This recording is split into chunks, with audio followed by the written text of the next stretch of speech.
এত ভয় পাইলে হয় কও? হুজুর আমার পিছন থেকে পাঞ্জাবির টান্দা কি যেন ধরে রাখছে, সারতাছে না। কি সব উল্টা পাল্টা কথা কইতাছো? কে ধরছে তোমারে? কি বলো? কে তোমারে টান দিছে? এই তো নারকেল গাছে আটকাইছে। ও ও হুজুর, আমি তো ভয় পেয়ে গেছিলাম, কে না কে ধরছে। আচ্ছা চলেন তাহলে। হ্যাঁ চলো চলো। হুজুর, এই তো কবরস্থান সামনে আছে হুজুর। আল্লাহ আল্লাহ। হুজুর হুজুর হুজুর, কে জানি কবরস্থানে সিগন্যাল দিচ্ছে, আমি শুনছি না, নিজের কানে শুনছি। আরে দাঁড়াও, আল্লাহ এটা তো ইব্রাহিম বের কণ্ঠের মতো লাগতেছে।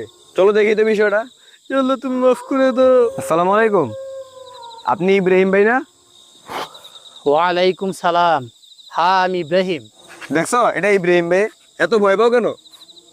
আচ্ছা ভাই, আপনি এত রাতে কবরস্থানে এখানে কি করতেছেন? ও আম্মার কবর জিয়ারত করতে আসছিলাম। আরে ভাই, এত রাতে